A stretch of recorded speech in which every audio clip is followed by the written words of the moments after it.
Burkina Faso acaba de desafiar uma orden inteira, enquanto muitos esperavam silêncio, recuo ou dependência, o país colocou soberania, segurança e dignidade no centro de confronto que já ultrapassa suas fronteiras. Mas até onde Ibrahim Traoré pode levar essa ruptura? Quando imprensa, vizinhos, antigos aliados e novas parcerias observam cada palavra. A resposta começa agora, porque esta entrevista não mostra apenas líder diante de câmeras internacionais. Ela revela país tentando decidir quem protege sua população, quem conta sua história e quem terá coragem de romper uma dependência que tantos tratavam como inevitável. Agora, o espectador está prestes a ouvir algo que muitos relatos rápidos de exam fora. A lógica por trás das palavras, das acusações, das alianças e das rupturas que cercam Burkina Faso. Ele verá o conflito real por trás de cada resposta pública, e isso muda tudo. Porque esta não é apenas uma entrevista para comentar frases fortes ou manchetes de impacto, é uma porta aberta para entender por que soberania, segurança, juventude. Migração, imprensa, vizinhos e antigas potências aparecem no mesmo tabuleiro. Quem parar agora ficará apenas com pedacos soltos, uma frase contra o Ocidente, uma crítica franca, uma defesa da Rússia, uma acusação sobre direitos humanos ou uma promessa de independência. Mas quem acompanha a sequência percebe outra coisa. Cada ponto se conecta a uma disputa maior sobre quem define o futuro do Sahel. Ignorar isso é aceitar uma leitura pronta, incompleta e confortável demais. E, nesta história, conforto pode ser a forma mais silenciosa de perder a verdade. A primeira revelação é simples. Esta entrevista não gira apenas em torno de uma opinião política, mas de uma disputa sobre quem tem autoridade para narrar Burkina Faso. Quando Ibrahim Traoré fala de soberania, ele liga segurança, economia, juventude e memória colonial numa mesma linha de confronto. O número que pesa aqui é direto. Ele contesta a narrativa de que mais de 60% do país estaria sob controle jihadista e transforma essa cifra em campo de batalha informativo. Para ele, esse número não descreve apenas território, descreve poder de influência. A origem dessa tensão aparece logo no começo da conversa, quando a visão nacional é definida como independência total. Não se trata, na fala dele, de uma revolta contra povos europeus, mas contra políticas que, segundo sua leitura, tenta manter a África em dependência. Esse ponto muda o tom da entrevista. A crítica deixa de ser apenas diplomática e vira uma acusação estrutural. Depois, o quadro se amplia. O Togo surge como país irmão, não apenas parceiro estratégico. A cooperação é descrita como profunda, inclusive no campo da defesa, com coordenação local entre forças. Ao mesmo tempo, vizinhos como Benin e Costa do Marfim entram no discurso como fontes de hostilidade, especialmente quando aparecem acusações de pressão, guerra indireta e alinhamento externo. Quem sente primeiro essa disputa não são apenas governos, são soldados nas estradas, jovens que poderiam trabalhar em casa, famílias que precisam de segurança, crianças que dependem da reabertura das escolas e agricultores que esperam produzir sem medo. Por isso, a entrevista ganha peso humano. Ela fala de geopolítica, mas retorna sempre à vida diária. E aí que a decisão de continuar ouvindo faz sentido, porque a pergunta inicial se fecha parcialmente, a ruptura não é o discurso. Ela é apresentada como uma tentativa de reconstruir comando, imagen e confiança interna. Para guiar esta leitura, a figura central não aparece apenas como chefe de Estado, mas como alguém que tenta oferecer mapa para uma crise confusa. Na entrevista, ele não se apresenta como observador distante. Ele fala como parte do conflito, como voz de Estado em guerra, e como símbolo de uma juventude que espera uma ruptura real. O primeiro impacto surge quando ele separa povos e políticas. Essa distinção parece simples, mas muda a direção da conversa. Ao dizer que muitos europeus apoiam a luta burkinense, ele evita transformar o debate numa oposição cega entre África e Ocidente. O alvo, segundo sua lógica, não é uma população inteira, mas a mentalidade que tenta manter outro povo dependente e impedir sua afirmação. Depois vem uma imagem mais concreta. Quando fala do Togo, ele troca a palavra parceiro por país irmão. Essa escolha importa. Ela mostra que, para Burkina Faso, a sobrevivência regional não depende apenas de tratados formais, mas de confiança prática, cooperação de defesa e decisões tomadas perto do terreno, onde a americano espera uma autorização distante. Atenção ganha rosto quando ele menciona momentos difíceis, fronteiras sensíveis e forcas que precisam agir com rapidez. Esse detalhe confirma que a entrevista não trata de um caso isolado. A segurança, a diplomacia e a narrativa pública se cruzam no mesmo ponto. Quando Ibrahim Traoré descreve estradas, escolas, água, agricultura e território, ele coloca a soberania dentro da vida comum, não apenas dentro dos palácios. O impacto inicial aparece justamente aí. Uma disputa internacional começa a ser medida pela capacidade de proteger pessoas comuns. E a partir daí, tudo deixa de parecer distante. Primeiro, veio a ruptura de linguagem. Burkina Faso deixou de falar como um Estado pedindo licença, passou a falar como um país que exige soberania. A entrevista começa com essa chave. Não é apenas governo, é afirmação. Não é apenas diplomacia, é sobrevivência. A partir daí, a primeira faísca aparece. Ibrahim Traoré separa povos e políticas. Ele diz que muitos europeus apoiam a luta burkinense, mas aponta certas políticas externas como forcas que desejam manter a África presa à dependência. A tensão sobe, o alvo deixa de ser uma bandeira, torna-se uma mentalidade. Quem quer dominar vira adversário, quem respeita a soberania pode dialogar. Depois, o Togo entra na cena, não como detalhe, como sinal. Ele é descrito como país irmão, presente nos momentos difíceis, útil na rota econômica e próximo na defesa. A cooperação de ICSA de parecer protocolo, vira proteção concreta, vira fronteira vigiada, vira coordenação rápida, vira confiança no terreno. Então vemos ameaças, a entrevista muda de temperatura, fala-se de tentativas de desestabilização, fala-se de pessoas que desejariam ver o projeto cair. Fala-se de jovens africanos empurrados para a migração perigosa, não por falta de valor, mas por falta de condições em casa. O drama de Ixa aos palácios. Vai para as estradas, vai para o mar, vai para famílias que querem trabalho, escola, água e segurança. A pressão cresce. A discussão sobre liberdade de expressão aparece como outro ponto de choque. O governo defende que a liberdade, mas afirma que um país em guerra não pode aceitar discursos que desmoralizem tropas ou sabotem a luta nacional. É uma linha dura, é uma justificativa pesada, também é um terreno sensível. Por quê? Quando a guerra entra no argumento, cada palavra passa a carregar risco político. O segundo impacto vem dos vizinhos. Benin e Costa do Marfim são citados dentro de uma sequência de hostilidade percebida, a retirada de alunos militares, as suspeitas de alinhamento externo e a ideia de uma guerra transportada para a região tornam a conversa mais áspera.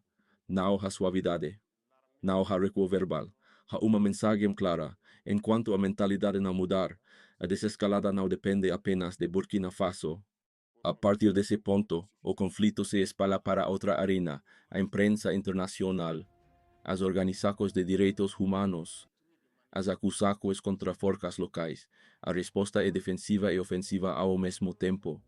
O governo diz proteger o direito à vida, reabrir escolas, apoiar agricultores e punir desvios quando identifica abusos, mas também acusa críticos externos de ignorar o terrorismo, financiar confusão ou repetir narrativas falsas.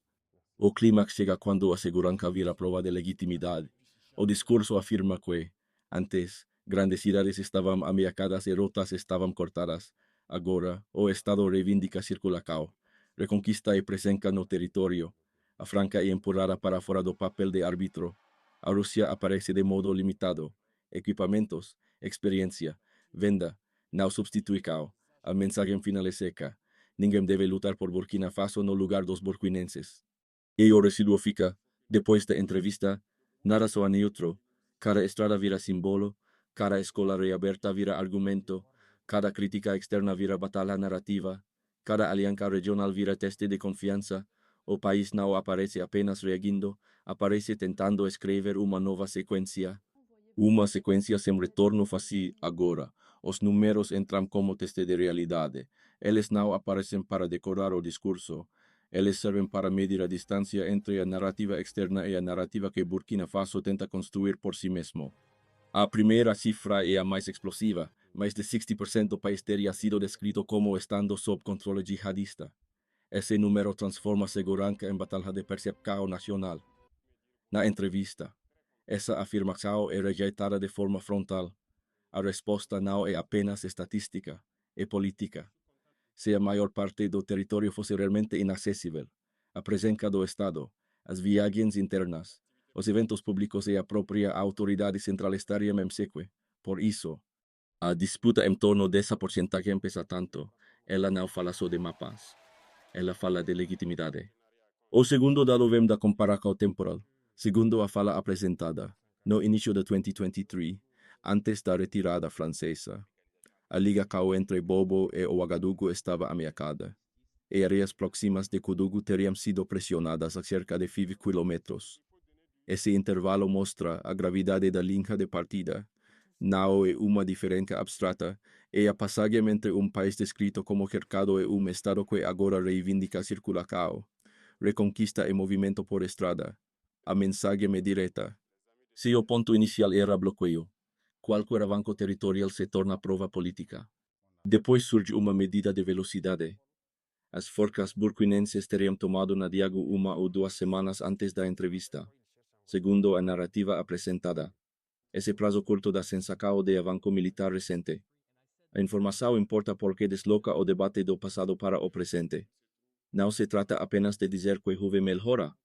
Trata-se de afirmar que a disputa ainda está em movimento, como Peracoes, localidades e fronteiras sendo usadas como sinais de progresso. O terceiro bloco numérico toca a vida cotidiana.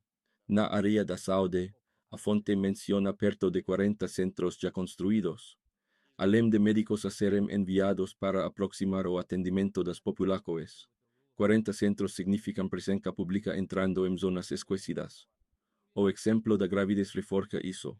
Uma mulher não deveria passar, nem meses dependendo de deslocamentos longos para exames essenciais. Aqui, a segurança deixa de ser apenas militar.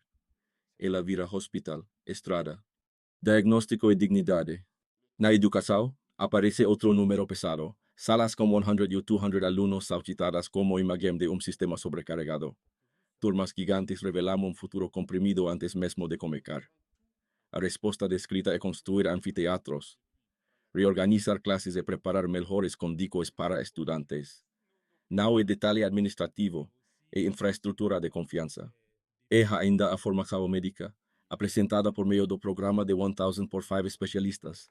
Esse número funciona como promessa de escala nacional. Ele sugere que o Estado não quer apenas reagir à guerra, mas redesenhar serviços básicos. Quando esses números são colocados juntos, a entrevista muda de peso, mais de 60%.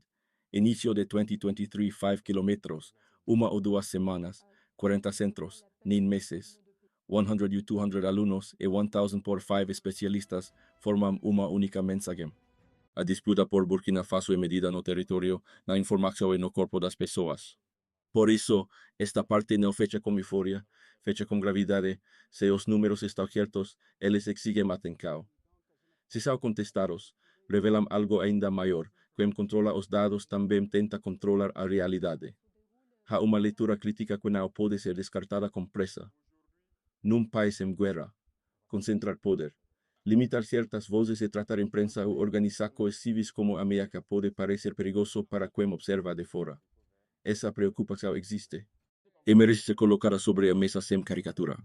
O primeiro argumento contrário é forte. Liberdade de expressão só é real quando também protege críticas duras ao governo.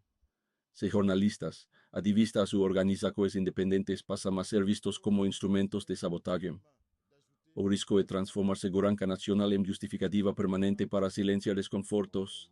Essa crítica tem peso, porque nenhum Estado deve estar acima de perguntas públicas, mas a resposta apresentada na entrevista segue outra lógica.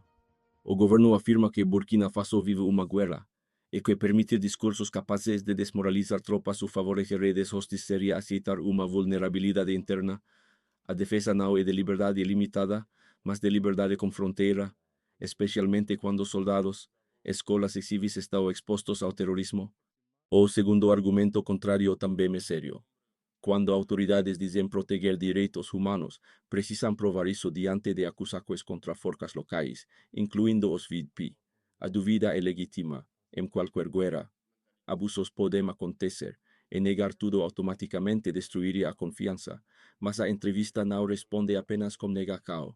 Ella afirma que alguns VDP acusados de atos indevidos foram presos, e desloca a discussão para uma pergunta mais ampla: o primeiro direito humano para o governo seria o direito à vida. A partir daí, proteger escolas, combater grupos armados, apoiar agricultores e garantir água de Ixa de ser apresentado como política como me passa a ser enquadrado como defesa concreta de direitos.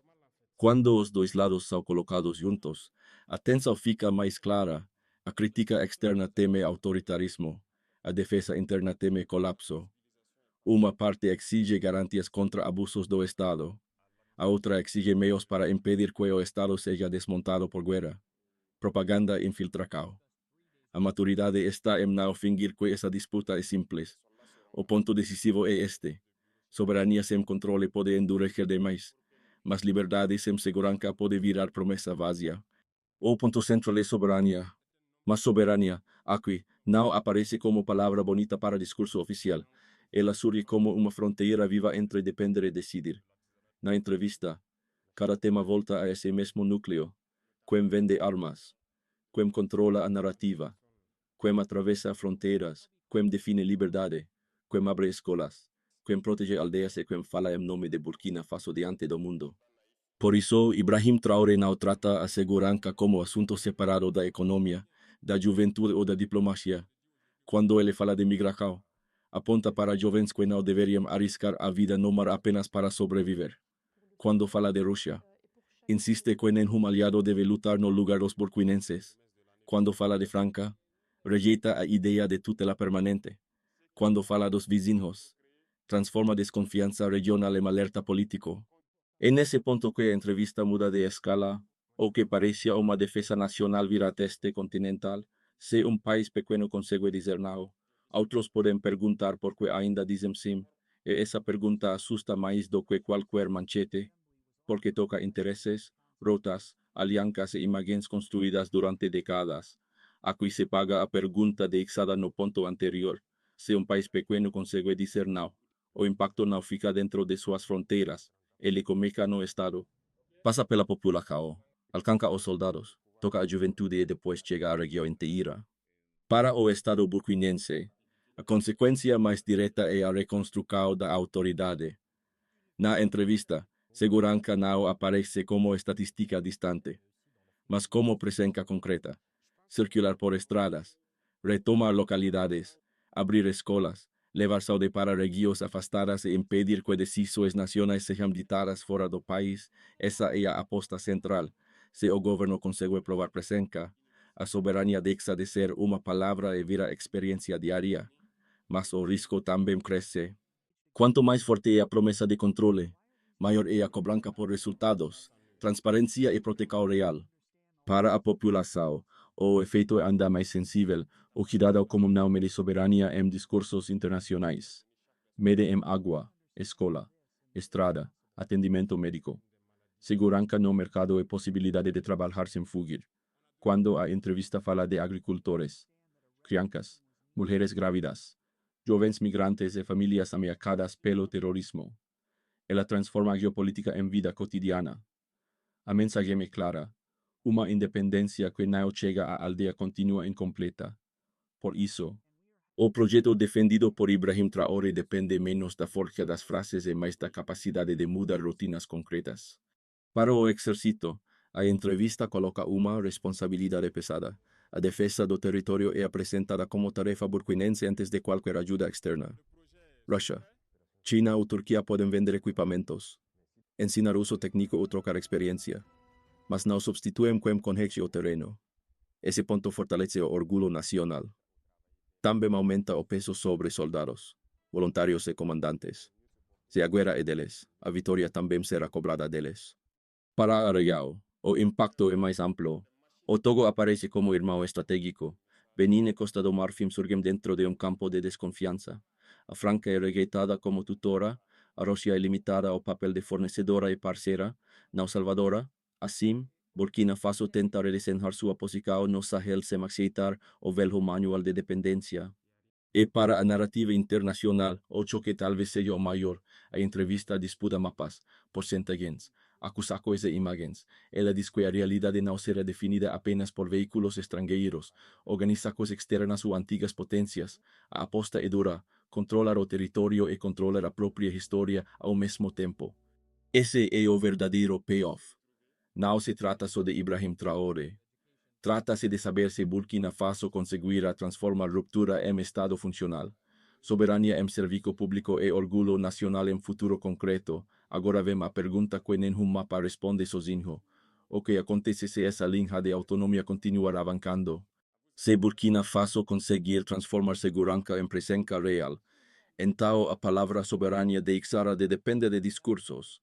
Ela será medida por escolas abertas, centros de saúde funcionando, agricultores protegidos, jovens com trabalho e estradas onde o Estado possa circular sem pedir permissão ao medo. Nesse cenário, a ruptura defendida na entrevista ganha corpo. O país não apenas rejeita a tutela externa, ele prova que consegue organizar sua própria resposta. Mas existe outro caminho. Se a pressão regional e internacional aumentar, então cada decisão interna será lida como provocação. Uma parceria de defesa poderá virar suspeita, uma compra de equipamento poderá virar manchete, uma operação militar poderá virar disputa de narrativa, uma crítica à imprensa estrangeira poderá ser usada como prova de fechamento político. Nesse caso, o governo precisará vencer duas batalhas ao mesmo tempo, a batalha no terreno e a batalha pela credibilidade. O ponto mais sensível está aí. Autonomia não basta quando a população não sente resultado. Soberania também não basta quando faltam mecanismos claros de confiança. Se o Estado promete proteger, então precisa mostrar proteção. Se promete justiça, precisa punir abusos sem hesitar. Se promete independência, precisa evitar trocar uma dependência antiga por uma dependência nova. Na entrevista, a Rússia aparece como fornecedora e parceira de experiência, não como força que deve lutar no lugar dos burkinenses. Essa distinção é decisiva, se ela for mantida. Burkina Faso preserva margem própria. Se for perdida, adversários externos terão um argumento fácil. Dizer que a ruptura com antigos tutores apenas abriu porta para outro centro de influência. O mesmo vale para os vizinhos. Se a desconfiança continuar dominando, o Sahel ficará preso num círculo de acusação, fronteira tensa e cooperação bloqueada. Mas se a lógica do Togo se expandir, como fraternidade prática e defesa coordenada, a região poderá construir uma arquitetura menos dependente de ordens distantes. Nada disso está garantido, e por isso que a próxima camada importa. Porque o futuro de Burkina Faso não será decidido apenas pelo que Ibrahim Traoré afirma diante das câmeras, mas pelo que o Estado conseguir entregar quando as câmeras forem embora. Depois de olhar para o mapa maior, a pergunta chega mais perto. O que isso significa para quem assiste agora? Não é uma questão distante, presa a palácios, fronteiras ou comunicados oficiais. Ela toca a forma como cada pessoa entende poder. Informação e futuro africano. Para que me acompanhe a política, geopolítica e Burkina Faso News como atencao. A entrevista funciona como alerta. O benefício está em perceber sinais antes que eles virem consenso, mas essa vantagem exige cuidado. É preciso comparar fontes, desconfiar de versos fáceis e observar se a soberania defendida no discurso se transforma em segurança, escola, saúde e trabalho. Para que me afetado indiretamente, mesmo longe do Sahel, o impacto também existe. Mudanças em Burkina Faso podem alterar alianças regionais, rotas econômicas, debates migratórios, relações como a Franca, cooperação com a Rússia e o modo como outros países africanos falam de independência. Quem trabalha, estuda ou acompanha negócios ligados à África Ocidental não está fora dessa história. Está apenas em outra camada dela. É o terceiro grupo, quem pensa que isso não tem relação com sua vida. Esse é o ponto mais arriscado, porque muitas mudanças parecem distantes até começarem a mexer com precos, fronteiras, debates públicos, segurança regional e confiança nas notícias. A entrevista de Ibrahim Traoré mostra exatamente isso. Uma disputa local pode virar espelho continental. Por isso, a postura mais inteligente não é acreditar em tudo, nem rejeitar tudo, é acompanhar com atenção. Perguntar melhor e reconhecer quando uma narrativa tenta substituir a realidade. Silêncio também é escolha, mas pode ser a escolha de chegar tarde demais. A solução não pode ser apenas uma palavra bonita. Se soberanía vira slogan, ella se esvazia, se vira método, ella comeca a transformar territorio, confianza e vida cotidiana. O primeiro passo cabe ao Estado, provar presença onde antes havia medo. Isso significa manter estradas transitáveis, escolas abertas, centros de saúde ativos e administração visível nas regiões sensíveis. O prazo não precisa ser anunciado como promessa grandiosa. Precisa ser medido continuamente por segurança local. Serviços funcionando e população voltando a circular. O segundo passo cabe às instituições de defesa e justiça. Se a guerra é usada para proteger o país, então a disciplina precisa ser ainda mais rígida. Abusos devem ser investigados. Responsáveis devem responder e cada operação precisa reforçar, não enfraquecer, a confiança pública. E assim que a autoridade se separa da forca bruta. O terceiro passo envolve economia e juventude. Na visão apresentada por Ibrahim Traoré, jovens africanos não deveriam arriscar a vida número apenas para sobreviver. Portanto, agricultura, formação, trabalho técnico e serviços básicos precisam ser tratados como frente de segurança nacional. O sucesso se mede quando fica no país se torna escola possível. Não resignação forcada. O quarto passo é regional. Burkina Faso não consegue estabilizar tudo sozinho e fronteiras. Vizinhos e narrativas continuam em choque. A lógica de fraternidade citada como Togo precisa virar cooperação prática. Defesa coordenada. Circulação econômica e respeito mútuo. O quinto passo é informativo. O país precisa disputar sua imagem com fatos verificáveis, não apenas indignação. Se Ibrahim Traoré quer que o mundo veja outra realidade, essa realidade precisa ser mostrada em resultados, dados, escolas, estradas e segurança percebida. A resposta aberta desde o início se fecha aqui. Ruptura só sobrevive quando vira entrega concreta. No fim, a imagem que fica não é a de uma entrevista comum, é a de um país tentando falar sem pedir autorização. Burkina Faso aparece como território pressionado, mas também como laboratório de uma pergunta maior. Uma nação africana pode reconstruir segurança. Dignidade e desenvolvimento sem maximitar tutela permanente. A resposta ainda está em construção. Ela passa por soldados no terreno, por jovens que querem espaço, por agricultores que precisam produzir, por escolas que devem abrir, por hospitais que precisam funcionar e por vizinhos que terão de escolher entre rivalidade e cooperação. Ibrahim Traoré surge, nessa leitura, menos como ponto final e mais como teste histórico. Se sua linha falhar, muitos dirão que a ruptura era apenas retórica. Se entregar resultados, outros países poderão enxergar uma possibilidade que parecia bloqueada. É por isso que a entrevista pesa tanto. Ela não fala apenas de governo, fala de confiança. E confiança não se decreta, ela se conquista na estrada segura, no preco que baixa, no jovem que trabalha, na comunidade que volta a viver sem medo. O próximo passo é transformar símbolo em prova. Agora, a conclusão não pede aplauso automático, pede atenção. Burkina Faso aparece nesta história como um país que tenta trocar dependência por comando próprio. Medo por presença pública e silêncio por voz nacional. Essa tentativa pode inspirar. Pode incomodar e também precisa ser cobrada pelos resultados que promete. Se a soberania defendida na entrevista chegar às estradas, às escolas, aos campos, aos hospitais e às famílias, então ela deixará de ser apenas palavra política, virará experiência concreta. Mas se ficar presa ao símbolo, será julgada pela distância entre discurso e vida real. No centro dessa tensão, Ibrahim Traoré representa uma pergunta que vai além de um governo, até onde uma ruptura consegue construir Estado. É por isso que esta história importa. Ela obriga o mundo a olhar para o Sahel não como periferia muda, mas como espaço onde novas perguntas estão sendo feitas. Quem decide o futuro africano? Quem narra a verdade de um país? E quem terá coragem de transformar independência em dignidade visível?